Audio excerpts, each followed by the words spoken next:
बच्चों, आज का जो टॉपिक है वो टॉपिक का नाम है सोमरफेल्ड फ्री इलेक्ट्रॉन थ्योरी। इसी को बोलते हैं हम quantum theory of free electron, है ना। तो हम ये बोल सकते हैं ये जो थ्योरी है क्वांटम थ्योरी है। किसका? फ्री इलेक्ट्रॉन का। किसने दिया था? सोमरफेल्ड ने। बच्चों, आगे बढ़ने के पहले हम बता देते हैं कि ये जो क्वेश्चन है ये काफ़ी इंपॉर्टेंट है। ये लॉन्ग क्वेश्चन बनता है और ये 14 नंबर का पूछता है और हर एक साल इससे क्वेश्चन आता ही आता है। ये बात का ध्यान रखें, ठीक है बच्चों। जब हम क्वांटम पढ़ेंगे वहाँ पे इसी थ्योरी का यूज करेंगे, एकदम A to Z यही थ्योरी होगा और वहाँ पे टॉपिक का नाम होगा 1D इनफाइनाइट पोटेंशियल वेल। तो यहाँ पे करते हो तो अपने आप जो है दो लॉन्ग क्वेश्चन जो है, जो कि बहुत इंपॉर्टेंट है, हर एक साल जो है अल्टरनेट जो है पूछता है, अपने आप हो जाएगा, ठीक है। देखो बच्चे, ये थ्योरी क्या है ना, इसको देखते हैं। देखो बच्चों, नाम से क्लियर है, quantum theory of free electron, है ना। फ्री इलेक्ट्रॉन के बारे में क्वांटम थ्योरी क्या बोलता है ना। तो बच्चों, फ्री इलेक्ट्रॉन होता क्या है, सबसे पहले ये देखते हैं, है ना। देखो बच्चों, ये मेटल है ना। अब मेटल में क्या किया, हम थोड़ा सा एनर्जी दिए, तो एनर्जी देंगे तो इलेक्ट्रॉन यहाँ पे आ जाएगा, यहाँ प्लस आएगा। एटम से जो है इलेक्ट्रॉन निकलेगा तो यहाँ पे आ जाएगा, यहाँ पे प्लस आ जाएगा, प्रोटॉन पीछे छोड़ देगा, है ना। इस टाइप से बहुत सारा होगा, है ना। तो जो ये इलेक्ट्रॉन है वो रैंडमली आगे पीछे मूव करेगा, जिसे हम बोलते हैं फ्री इलेक्ट्रॉन। क्या बोलते हैं? फ्री इलेक्ट्रॉन, है ना। अब ये इतना इंपॉर्टेंट क्यों है? क्योंकि हम लोग को पता है जो करंट होता है, कंडक्टिविटी होता है, वो किससे होता है? Due to free electron. जो थर्मल कंडक्टिव होता है वो किससे होता है? Due to free electron. बहुत सारी चीज़ें, बहुत सारा फेनोमेना जो है वो होता है किसकी वजह से? फ्री इलेक्ट्रॉन की वजह से, ठीक है। तो बच्चों, फ्री इलेक्ट्रॉन को ना क्वांटम थ्योरी के पहले क्लासिकल थ्योरी एक्सप्लेन करने का प्रयास किया। क्लासिकल थ्योरी में एक साइंटिस्ट हुआ जिसका नाम था लॉरेंज। क्या नाम था? लॉरेंज ड्रू, है ना।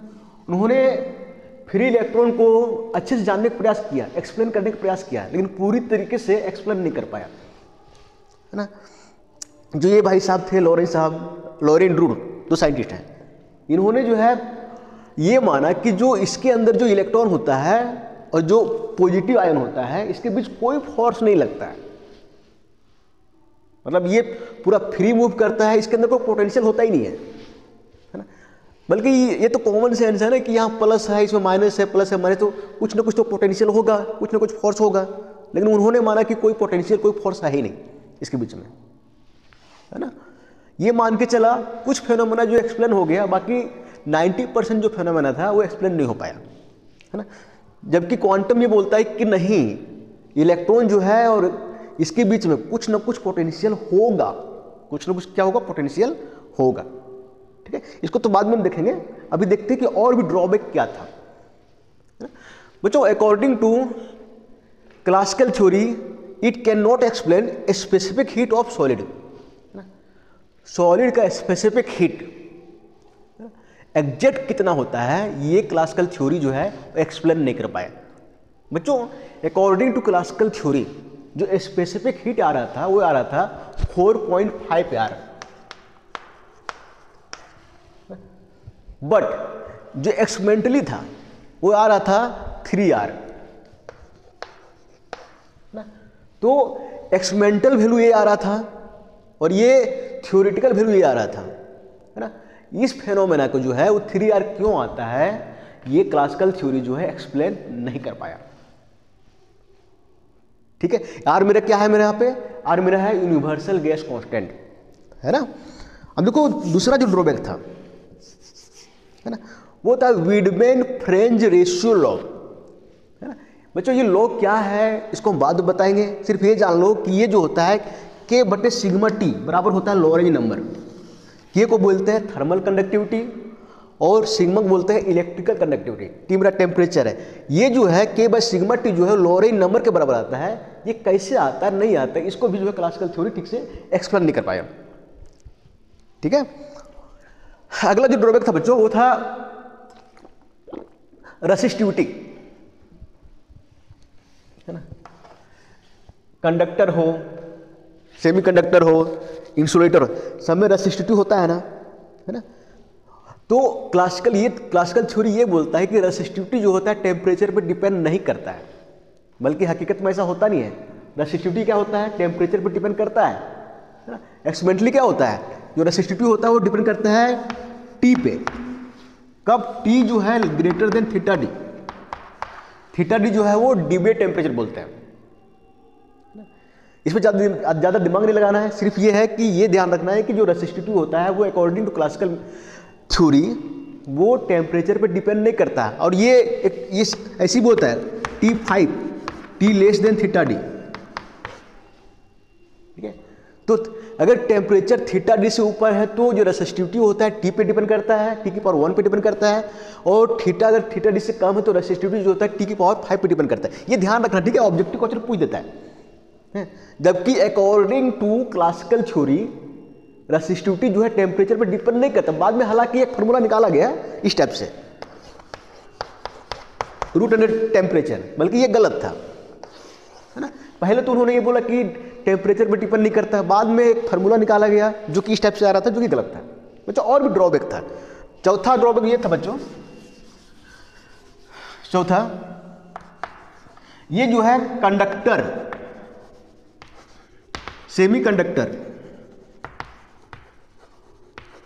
और इंसुलेटर। फ्री इलेक्ट्रॉन थ्योरी जो है अकॉर्डिंग टू क्लासिकल मैकेनिक्स जो है वो कंडक्टर, इंसुलेटर और सेमीकंडक्टर को फ्री इलेक्ट्रॉन थ्योरी से लेकर इसको एक्सप्लेन नहीं कर पाता है। इसके बिहेवियर को, तीनों के बिहेवियर को एक्सप्लेन नहीं कर पाता है, तीनों को डिस्टिंग्विश नहीं कर पाता है। और भी था बच्चों, पांचवा ये था, पांचवा ये पारामैग्नेटिक सब्सिबिलिटी, पारामैग्नेटिक ससेप्टिबिलिटी ना। और छठवां था black body radiation, photo electric effect और ब्लैक बॉडी रेडिएशन और फिर कॉम्पटोन इफेक्ट। तो ये कुछ चीजें हैं जैसे पारामैग्नेटिक ससेप्टिबिलिटी, ये क्लासिकल थ्योरी है जो ठीक से एक्सप्लेन नहीं कर पाता है ना।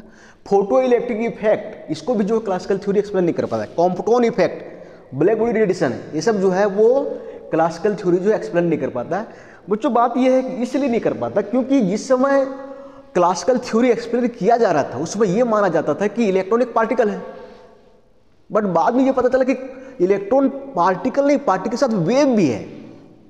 शुरू में ये माना जाता था कि इलेक्ट्रॉन जो सिर्फ पार्टिकल है वो क्लासिकल पार्टिकल है, बाद में पता चला कि इलेक्ट्रॉन जो क्वांटम पार्टिकल है, ठीक है।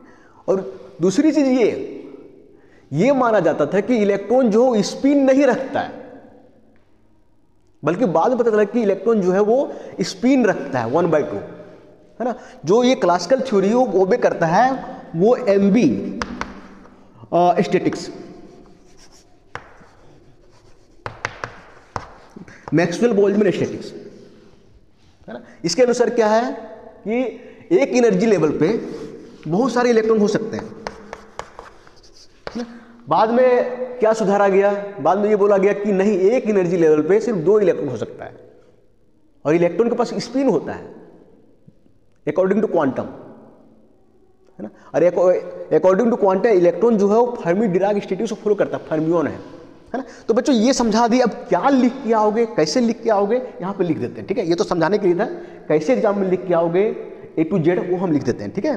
चलो लिख के आओगे और कहाँ शुरू करोगे वो देखो। सबसे पहले यहाँ पर रहेगा समरफील्ड फ्री इलेक्ट्रॉन, है ना, थ्योरी, ठीक है, ऊपर में ये रहेगा। नीचे क्या करोगे, यहाँ पे लिखोगे ड्रॉबैक ऑफ क्लासिकल थ्योरी है ना, ये लिखोगे।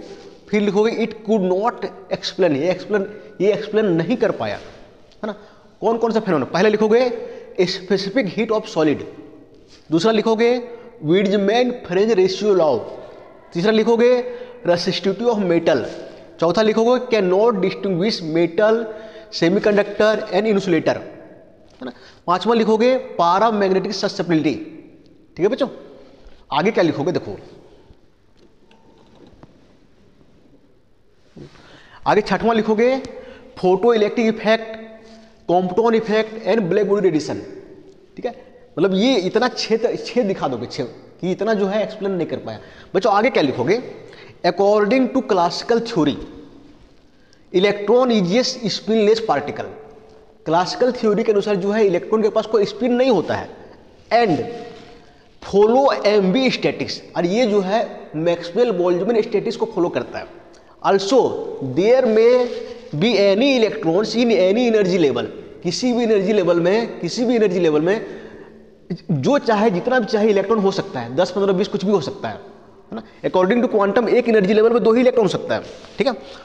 अब देखो आगे लिखोगे energy is continuous and no interaction inside solid, है ना। एनर्जी जो होता है कंटिन्यूअस होता है और सॉलिड के अंदर जो होता है कोई टाइप का इंटरेक्शन नहीं होता है, ठीक है। यहां तक लिखोगे, आगे क्या लिखोगे वो आगे देखते हैं, ठीक है। देखो तो आगे क्या लिख के आओगे, अकॉर्डिंग टू क्वांटम थ्योरी लिखोगे आप, theory according to quantum theory.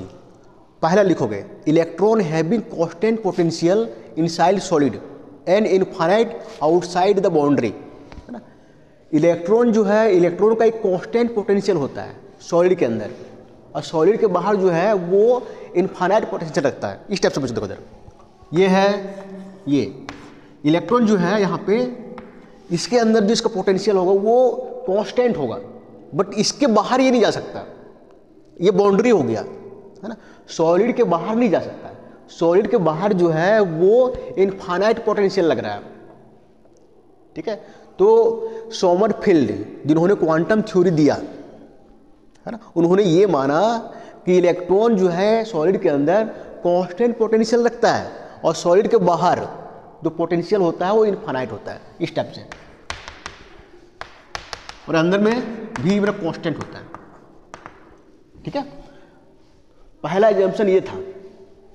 दूसरा ये था बच्चों, the energy of free electron are quantized.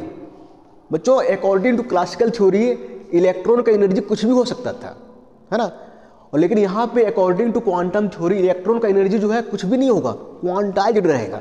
Quantized बोलने का मतलब ये देखो जरा, मान लो कि 2 जूल एनर्जी है, 3 जूल है, 5 जूल है, किसी पार्टिकल का एनर्जी 2 जूल है, 3 जूल है, 5 जूल है, लेकिन उस पार्टिकल की एनर्जी अगर 2 जूल और 3 जूल के बीच नहीं हो सकता, तो फिर 3 जूल 5 जूल के बीच नहीं हो सकता, तो हम ये बोलेंगे वो पार्टिकल का एनर्जी जो है वो क्वांटाइज्ड है। क्या है? क्वांटाइज्ड। क्वांटाइज्ड का एक और शब्द होता है बच्चों डिस्क्रीट, ठीक है।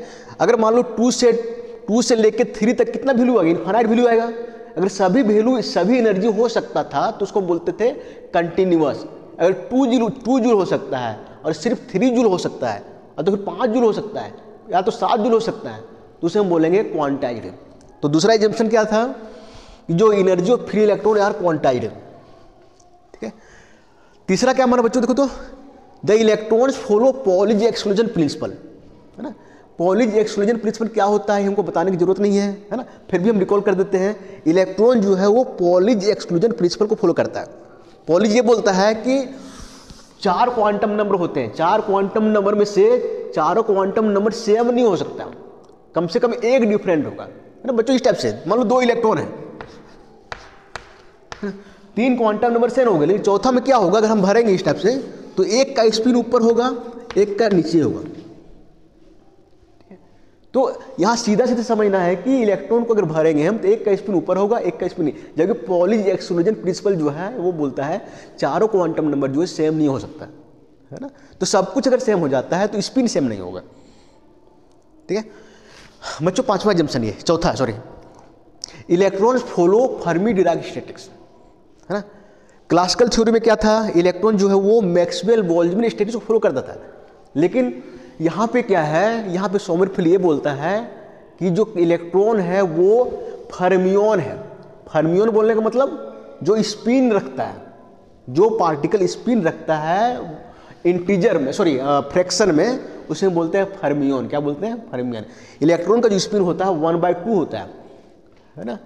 तो जो फर्मियन होते हैं वो फर्मी डिराक स्टेटस के अंदर आता है। तो 4 जो है ये लिखोगे, ठीक है, 4 लिख दोगे, उसके आगे क्या लिख के आओगे वो इसके बाद देखते हैं, ठीक है। तो बच्चों आगे क्या करोगे, आगे लिखोगे according to quantum theory electrons behaves like 1D infinite potential inside, यहां पे थोड़ा सा लिख दो, इनसाइड सॉलिड। देखो बच्चों ये मेरा सॉलिड है ना, ये इलेक्ट्रॉन का जो पोटेंशियल है यहाँ पे अंदर में कांस्टेंट है और बाहर में जो इन्फिनिटी है, और बाहर में इन्फिनिटी है, तो कांस्टेंट को हम जीरो, सिंप्लिसिटी के लिए जीरो मान लिया गया है। तो अंदर अगर अंदर पोटेंशियल जीरो है, बाहर इन्फिनाइट है, इसके बाहर इन्फिनाइट है, तो याद करो क्वांटम थ्योरी में, सॉरी क्वांटम मैकेनिज्म में एक टॉपिक बताए थे जिसका नाम था 1D इनफाइनाइट पोटेंशियल वेल, इस टाइप से था, है ना। इधर क्या था, लेंथ जो है 0 से L था, तो देख लेना 0 से A था शायद तक, 0 से L या तो 0 से कुछ भी हो सकता है, मतलब ध्यान नहीं है। अभी हम इसके बाद क्या करेंगे, वो थ्योरी को डायरेक्ट यहाँ पे हम चिपका देंगे, है ना। तो ये लेंथ था, यहाँ पे 0 था, इधर इन्फिनाइट था, इधर इन्फिनाइट था। इसके बाद उसमें हम क्या किए हैं, इलेक्ट्रॉन का एनर्जी निकालें, है ना, इलेक्ट्रॉन का वेव फंक्शन निकालें, है ना।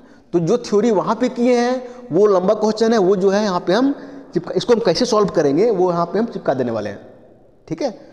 तो वो समय बच गया ना, मतलब अभी जो आधा घंटा 1 घंटा और करते तो पहले कर चुके हैं वहाँ 1D इनफाइनाइट पोटेंशियल वेल में, है ना। उसके बाद जो वही थ्योरी यहाँ पे लिखना है, ठीक है। हम क्या करेंगे यहाँ पे, उस थ्योरी में क्या निकाले थे, इलेक्ट्रॉन की एनर्जी, वेव फंक्शन, ठीक है, यहाँ पे वही करना है, ठीक है।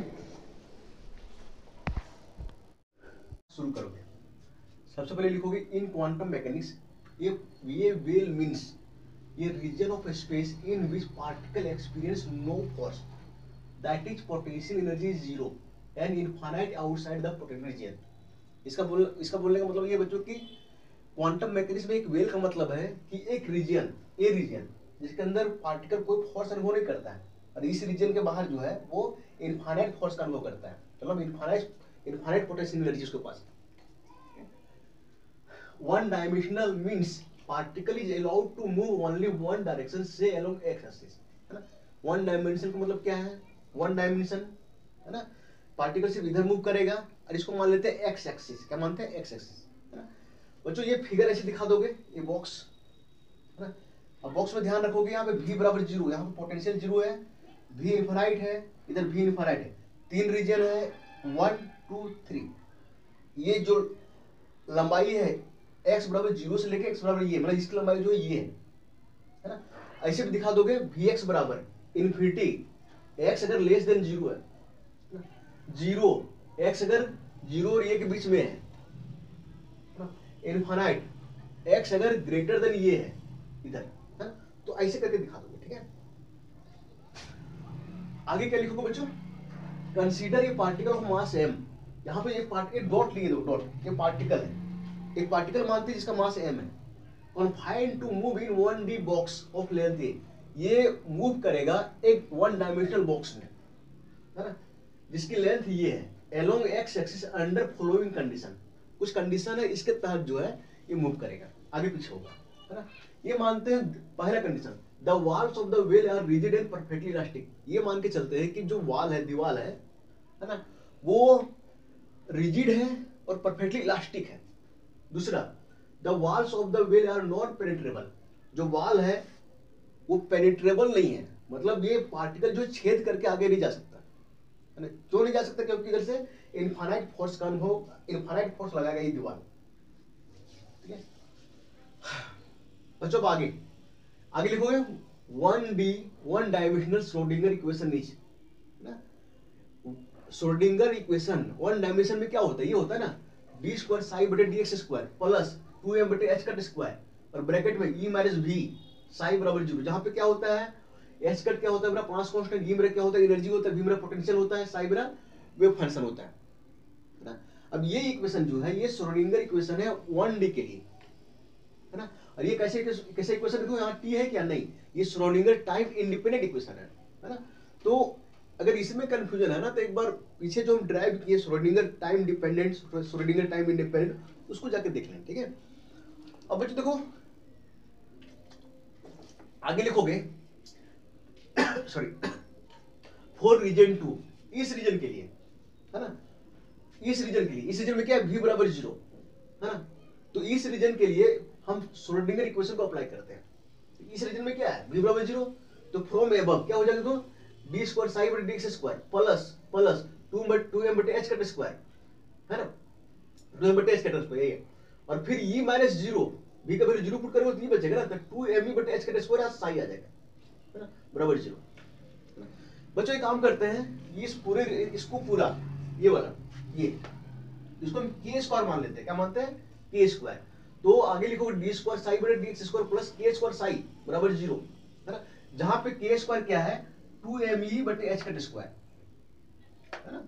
बच्चों ये कांस्टेंट है लेकिन आम कांस्टेंट नहीं है, ये वो के क्या होता है, वेव वेक्टर होता है, ध्यान रखना, ये कांस्टेंट आम कांस्टेंट नहीं है, ठीक है। जैसे कि हम श्रोडिंगर डिफरेंशियल इक्वेशन पुट कर देते हैं, है ना, तो कोई भी कांस्टेंट हो जाता है, ये आम नहीं है, ये के मेरा वेव वेक्टर है, ठीक है। अब देखो बच्चों ये मेरा क्या आ गया, सेकंड ऑर्डर डिफरेंशियल इक्वेशन, और ये शायद तक मैथ में पढ़ा होगा, बहुत सिंपल है ना। इसका सॉल्यूशन क्या होता है, अब देखो सेकंड ऑर्डर है, इसका दो कांस्टेंट आएगा, है ना, और इसका सॉल्यूशन जो हम निकालने नहीं जा रहे, डायरेक्ट लिख रहे हैं यहाँ पे, साई बराबर ये साइन के एक्स प्लस बी कोस के एक्स, इसका सॉल्यूशन, ठीक है।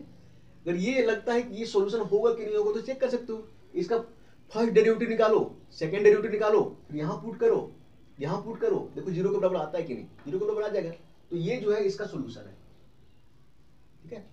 तो ये सॉल्यूशन होगा जहाँ पे ये और बी जो है कांस्टेंट, वेयर ये बी आर कांस्टेंट। अब देखो बच्चों इक्वेशन 1 ये माने, ध्यान रखना इक्वेशन 1 ये है क्योंकि आगे हम इसका उपयोग करने वाले हैं, जहां पे के स्क्वायर बराबर क्या है 2me बटे h का स्क्वायर, ठीक है। अब हम क्या करेंगे आगे, देखो ये जो है, ये साई जो है ना, साई क्या है, वेव फंक्शन है किसका, पार्टिकल का।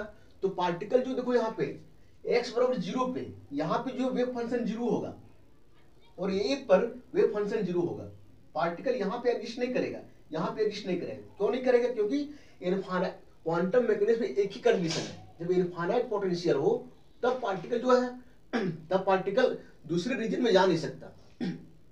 यहाँ पे इनफाइनाइट पोटेंशियल, यहाँ पे इनफाइनाइट पोटेंशियल है, तो पार्टिकल जो है इस रीजन में जा नहीं सकता।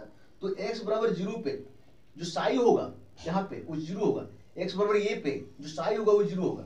ये कंडीशन हम अप्लाई करेंगे इसमें और हम फिर ये और b का वैल्यू निकालेंगे, ठीक है। ठीक, साई बराबर ये है ना, साई बराबर ये साइन के एक्स प्लस बी कॉस के एक्स। अब मेरा काम क्या है, कांस्टेंट ए का वैल्यू निकालना, बी का वैल्यू निकालना, ठीक है। इसके लिए हम क्या करेंगे, बाउंड्री कंडीशन का यूज करेंगे। देखो बच्चों यहाँ पे जो बॉक्स था यहाँ पे शिफ्ट कर दिए हम, ठीक है, दिखाने के लिए, ये रफ है। देखो इस टाइप से वेल था ना, तो यहाँ पे दो बाउंड्री है, एक एक्स बराबर 0 पे, एक्स बराबर ये पे, है ना। क्योंकि ये इनफाइनाइट पोटेंशियल यहाँ पे इनफाइनाइट बाउंड्री है, तो इसलिए एक्स बराबर 0 पे यहाँ पे पार्टिकल और वेव फंक्शन दोनों नहीं होगा, तो साई का वैल्यू 0 होगा एक्स बराबर 0 पे, और एक्स बराबर ये पे यहाँ पे भी साई का वैल्यू 0 होगा, है ना। पार्टिकल इस बाउंड्री पे यहाँ पे भी नहीं होगा, यहाँ पे भी नहीं होगा, तो दोनों केस को हम अप्लाई करते हैं, ठीक है। देखो 8 एक्स बराबर 0, है ना, साई क्या होगा 0, और ये वाला अप्लाई करो यहाँ पे, साई का वैल्यू 0 यहाँ पे रखोगे तो राइट साइड भी 0 होना चाहिए। तो देखो साई का वैल्यू 0 कब, x बराबर 0, x का वैल्यू 0 पुट करोगे यहाँ पे, तो साइन 0 का value 0 plus b cos x का वैल्यू 0 पुट करोगे, cos 0 का वैल्यू 1, तो क्या बचेगा 0 प्लस b, पूरा 0 आ जाएगा प्लस b, तो 0 बराबर 0 प्लस b, तो b का वैल्यू क्या आ गया 0, ठीक है। अब बच्चों b का वैल्यू ना यहाँ पुट करो, है ना, तो पुट करोगे तो ये हट जाएगा ना मेरा, देखो तो सिर्फ बचेगा साई बराबर ये साइन के एक्स, है ना।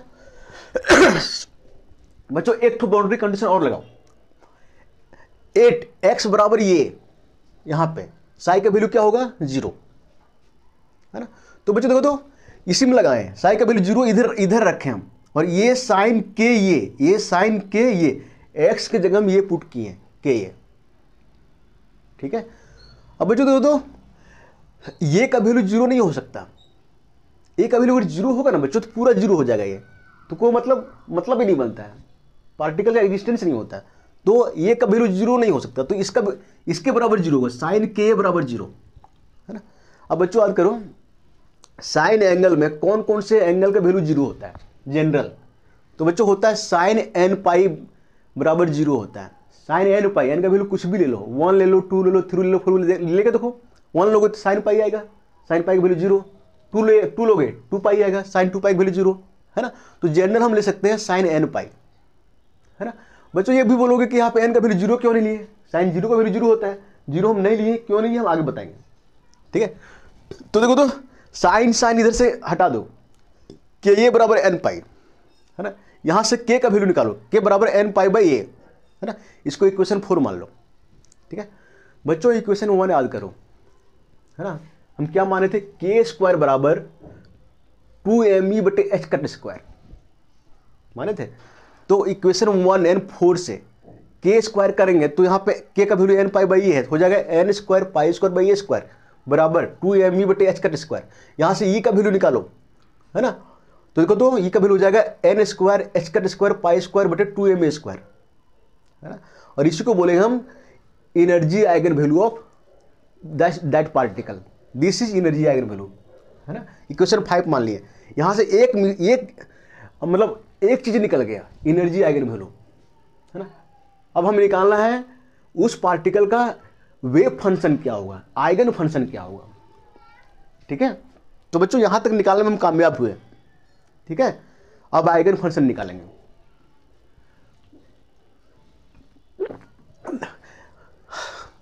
आइगन फंक्शन निकालने के लिए हम नॉर्मलाइजेशन कंडीशन का यूज करेंगे, है ना। एनर्जी आइगन फंक्शन, और ये कहां से निकालेंगे, ये लेंगे साई बराबर ये साइन के एक्स, है ना, अकॉर्डिंग टू नॉर्मलाइजेशन कंडीशन। बच्चों ध्यान है, हम जब नॉर्मलाइजेशन बता रहे थे पिछली वीडियो में बताए हैं, है ना, जाके देख लेना। उसे अगर नॉर्मलाइजेशन कंडीशन लगाना है तो क्या करते हैं हम, इस टाइप से करते हैं। देखो इधर इस टाइप से होता है, minus infinity infinity Sai star Sai D x बराबर 1, ये होता है ना। बच्चों साई बराबर देखो ये साइन के एक्स है, साई स्टार करोगे मतलब कंजुगेट लोगे तो यही रहेगा, ये साइन के एक्स रहेगा, है ना, डी एक्स। देखो यहाँ पे ये कंडीशन होता है, और यहाँ पे दो बच्चों लिमिट होता है माइनस इन्फिनिटी से इन्फिनिटी, लेकिन यहाँ पे जीरो से ये लिए हैं, जीरो से इसलिए लिए क्योंकि पार्टिकल जो है जीरो से ए के बीच में ही रहेगा, है ना।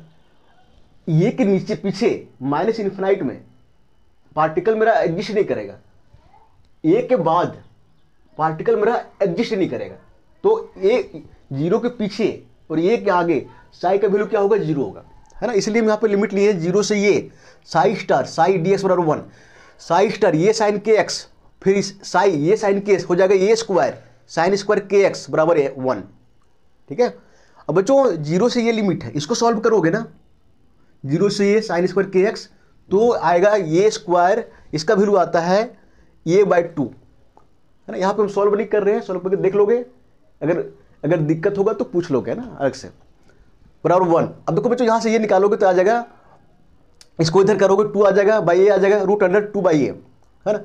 ये का वैल्यू अब यहाँ पुट कर दो, है ना, तो क्या आएगा साई एक्स बराबर रूट 2 बाई ए साइन, और बच्चों देखो यहाँ पे के है ना, के का वैल्यू यहाँ से पुट कर दो N pi x by a, है ना। तो ये हो गया eigen function of the particle, ठीक है। तो दो चीजें हमें निकालना था, एनर्जी निकालना था, आइगन फंक्शन निकालना था। एनर्जी इतना आ गया, आइगन फंक्शन आ गया root 2 by a sine n pi x by a, है ना। बच्चों यहाँ पे देखो हम छोटा करके लिखे हैं क्योंकि यहाँ पे जगह कम है, जब पेज में लिखोगे नहीं तो बड़ा पूरा एक पेज लोगे, है ना। यहाँ पे जगह कम है इसलिए हम कॉलम करके लिखे हैं, ठीक है। लेकिन पेज में जब लिखोगे तो इसको एक पेज लोगे, इसको एक पेज लोगे, इसको भी आगे वाला पेज लोगे, ठीक है। अब बच्चों ये सोच रहे होगा कि चलो यहीं तक निकालना है ना। बच्चों इतना लिखोगे ना तुमको लगता है कि 9 नंबर 10 नंबर देगा, हाँ। अगर हमको 12 नंबर गेन करना है तो कुछ और लिखना पड़ेगा, ठीक है। क्या लिखना पड़ेगा वो दिखाते हैं, ठीक है। बच्चों आगे क्या लिखोगे, आगे फ्रॉम एबव एनर्जी का वैल्यू क्या निकाले थे, n square h cut square pi square बटे 2ma स्क्वायर, है ना।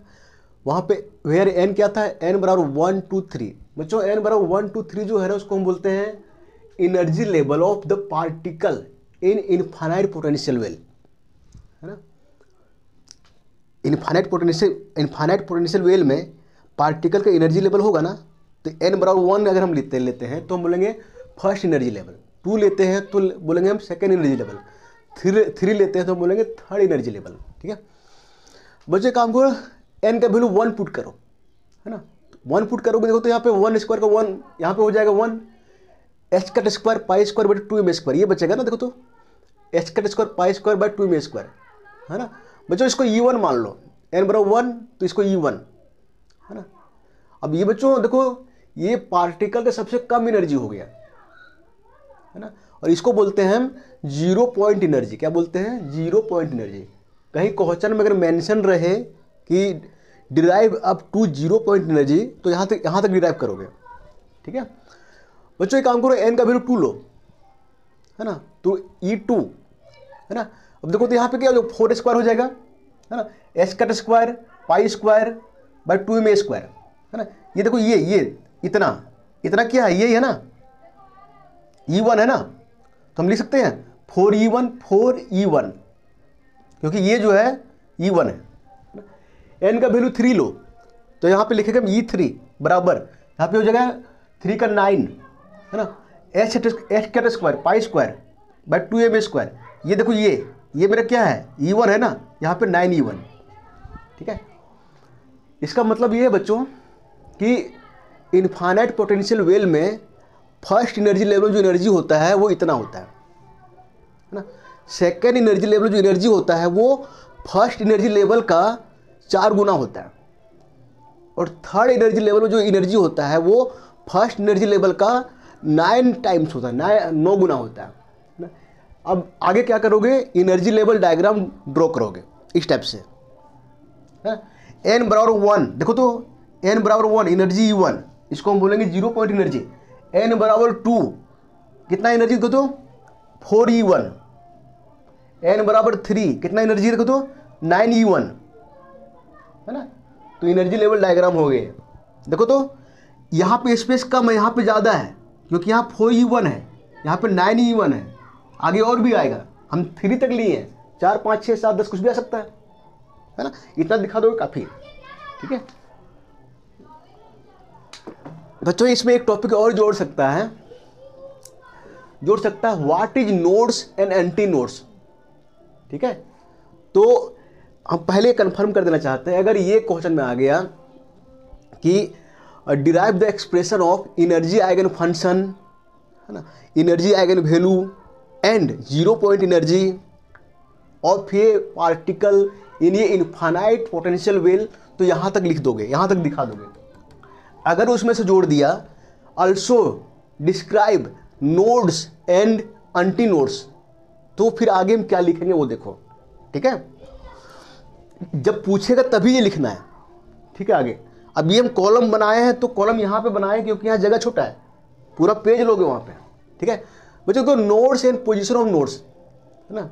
नोड्स क्या होते हैं बच्चों, हम 12th में पढ़े थे, वो पॉइंट जहाँ पे वेव फंक्शन 0 हो जाए, that point is known nodes. देखो यहाँ पे within the box there are certain points at which psi x बराबर 0, such points are called nodes.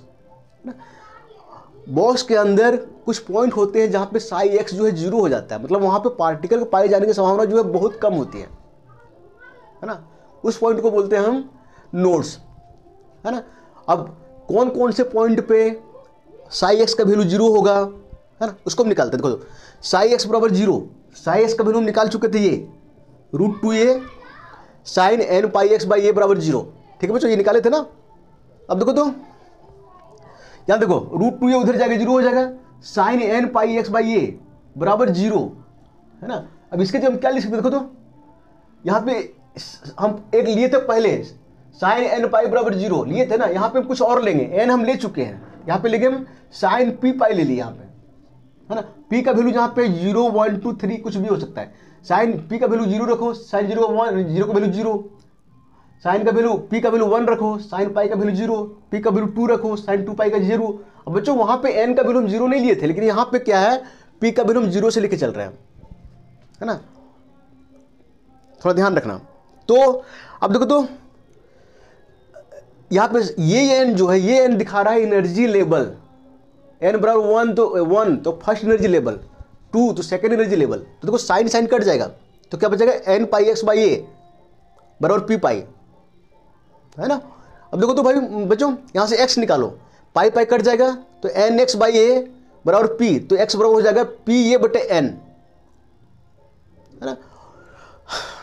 अब बच्चों आगे एक काम करो, p का वैल्यू जो है 0 1 2 पुट करो, p का वैल्यू 0 पुट करो तो 0 आ जाएगा, देखो तो 1 पुट करो तो a बटे n आ जाएगा, है ना। और फिर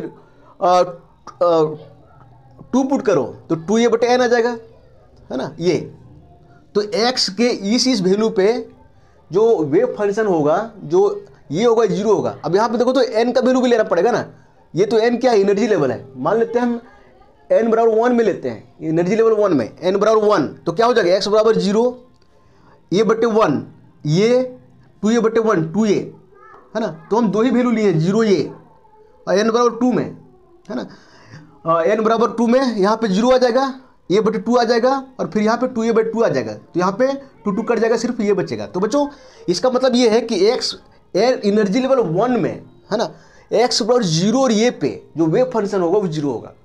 n बराबर 2 में x बराबर जो है ये बाई 2 ये पे जो वेव फंक्शन होगा, एनर्जी आइगन फंक्शन होगा वो 0 होगा। हम वो ग्राफ से दिखाएंगे, है ना। n बराबर 1 कहने का मतलब ये लेवल, n बराबर 2 कहने का मतलब ये लेवल, n बराबर 3 कहने का मतलब ये लेवल, ठीक है। तो इसको हम ग्राफ से दिखाएंगे। बच्चों पूछ दिया पोजीशन ऑफ एंटीनोड्स, एंटीनोड्स क्या होता है इन पोजीशन ऑफ एंटीनोड्स, है ना। तो देखो within the box there are certain points where psi x बराबर max, such points are called antinodes. Box के अंदर ना कुछ पॉइंट होते हैं जहाँ पे जो आइगन फंक्शन होते हैं, साई एक्स जो होता है वो मैक्सिमा होता है, सबसे अधिक होता है ना, उस पॉइंट को बोलते हैं हम एंटीनोड्स, है ना। देखो बच्चों इस कंडीशन क्या है, साई एक्स बराबर मैक्सिमम, है ना। साई का वैल्यू निकाले थे, क्या निकाले थे, √2 by a sine n pi x by a. बच्चों वहाँ पे √2 बाई ए छोड़ दे रहे हैं, है ना। क्यों छोड़ दे रहे हैं इसको हम कभी डिस्कस करेंगे अगले वीडियो में, ठीक है। बराबर क्या होगा मैक्सिमा, है ना। इसका मैक्सिमम साइन का मैक्सिमम वैल्यू कितना होता है 1 होता है ना। अब देखो बच्चों 1 को क्या लिखे यहाँ पे, sign 2p plus 1 pi by 2, जहाँ पे p जो है वो 0 1 2 3 कुछ भी हो सकता है। बच्चों यहाँ पे 1 होना चाहिए, तो देखो p का वैल्यू 0 पुट करो तो आएगा pi by 2, sine pi by 2 value 1, p का वैल्यू 1 पुट करो आएगा 3 pi by 2, sine 3 pi by 2 1, p का वैल्यू 2 पुट करो आएगा 5 पाई बाई 2, है ना, जिसका वैल्यू 1। तो ये मैक्सिमम है, sign 2p plus 1 pi by 2 ये मैक्सिमम दिखाता है ना। अब देखो बच्चों साइन साइन हटा दो तो क्या आएगा, n pi x by a बराबर 2p प्लस 1 पाई बाई 2 ये आएगा ना। यहाँ से s का वैल्यू निकालो, x बराबर क्या आ जाएगा 2p प्लस 1, इधर काट कुट करो a बटे 2n ये आ जाएगा। अब बच्चों p का वैल्यू जो है 0 पुट करो 1 पुट करो 2 पुट करो, 0 पुट करोगे तो क्या आएगा ये बाई 2n, है ना। 1 पुट करोगे कितना आएगा 3a बाई 2n, और फिर 2 पुट करोगे कितना आएगा 5a बाई 2n, x बराबर, है ना। अब बच्चों को ये पता करना है कि एनर्जी लेवल 1 में कहाँ पे जो है वो साई मैक्सिमम होगा। तो फॉर n बराबर 1, है ना, n बराबर 1 पुट करो तो a बाई 2 एक ही लेके चल रहा है, ठीक है, एक ही, और भी ले सकते हैं लेकिन ज़्यादा होच होगा। a बाई 2 पे जो है वो साई का वैल्यू मैक्सिमम होगा, तो फिर 3a बाई 2 पे मैक्सिमम होगा, 5a बाई 2 पे मैक्सिमम होगा, है ना। तो ये हम दोनों लेके नहीं चल रहे, एक ही लेके चल रहे हैं, है ना। अब देखो तो n बराबर 2 पे कहाँ पे जो साई का वैल्यू मैक्सिमम होगा, n बराबर 2 पुट करो तो हो जाएगा a बाई 4, है ना, a बाई 4, और फिर 3a by 2 into 2 4, 3a by 4, आगे होगा 5a बाई 4, यहाँ पे क्या होगा साई का वैल्यू जो होगा मैक्सिमम होगा, ठीक है बच्चों। तो बच्चों ध्यान करो, एक पॉइंट यहाँ पे लिखे पहले से, जब नोट्स निकाल रहे थे, नोट्स में n बराबर 1 ले रहे थे तो x बराबर 0 ये यहाँ पे जो है वो साई का वैल्यू 0 हो रहा था, और एंटी नोट्स में क्या है x बराबर a बाई 2 n बराबर 1 में यहाँ पे मैक्सिमा हो रहा है, साई का वैल्यू मैक्सिमा हो रहा है। अगर n बराबर हम 2 लेते हैं तो नोट्स का जो पॉइंट मिल रहा था 0 a बाई 2 ये पे मिल रहा था, और जो n बराबर 2 में जो एंटी नोट्स का जो पोजीशन मिल रहा है वो मिल रहा है a बाई 4 3a बाई 4, ये दोनों देख के ना हम ग्राफ बना रहे हैं, ठीक है। और ग्राफ इज इंपॉर्टेंट, है ना, क्योंकि ग्राफ ही नज़र में आता है चेक करते समय, बाकी कुछ नहीं आता है। ठीक है, अब देखो बच्चों, यहां पे देखो ऐसे बनाए हैं, बॉक्स है, ये एनर्जी लेवल 1 है, n बराबर 1, ये एनर्जी लेवल 2 है, n बराबर 2, है ना। अब देखो साइन का ग्राफ कैसा होता है, ऐसे होता है ना। n बराबर 1 में देखो कहाँ कहाँ पे साई का वैल्यू 0 है और कहाँ कहाँ पे मैक्सिमम है, कहाँ पे नोड्स है। देखो बच्चों यहाँ पे n बराबर 1, x बराबर 0 पे साई 0 है मेरे, देखो यहाँ पे, है ना, x बराबर ये पे साई मेरे 0 है, यहाँ पे और यहाँ पे 0 है। मैक्सिमम कहाँ है, ये बाई 2 पे। देखो तो n बराबर 1, x बराबर ये बाई 2, है ना। तो हम यहाँ बोल सकते हैं कि इसमें दो नोड है, एक एंटी नोड है। एंटी नोड में क्या होता है, साई मैक्सिमम होता है, नोड में क्या होता है, साई मेरा 0 होता है ना। अब लेते हैं n बराबर 2, n बराबर 2 जो है कहाँ कहाँ पे नोड्स था, 0 पे था, a बाई 2 पे था, a पे था, है ना। अब देखो बच्चों n बराबर 2 में जो ग्राफ बनाया देखो से, है ना, 0 पे, a बाई 2, a पे, देखो वेव फंक्शन 0 है ना, यहाँ पे मेरा नोड्स है ना। और देखो तो एंटी नोड्स कहाँ पे होगा, जहाँ पे मैक्सिमम होगा। मैक्सिमम देखो यहाँ पे है a बाई 4, n बराबर 2, a बाई 4, यहाँ पे मैक्सिमम है, यहाँ पे मैक्सिमम है लेकिन रिवर्स डायरेक्शन में है, 3a बाई 4, है ना। तो n बराबर 2 पे 0, a बाई 2 ये पे मेरा नोड्स है, और a बाई 4, 3a बाई 4 मेरा एंटी नोड्स है ना। दो ही लेवल तक दिखा हुआ है, दैट इज इनफ। ठीक है बच्चों, ये वीडियो काफ़ी लंबा हो गया है ना, लेकिन ये काफ़ी काम का वीडियो है। ठीक है, तो इसको करना ही पड़ेगा। ठीक है, थैंक्स, यहाँ तक काफ़ी है। ठीक है, क्या पूछता है नहीं पूछता है वो क्वेश्चन में देख लोगे। ठीक है।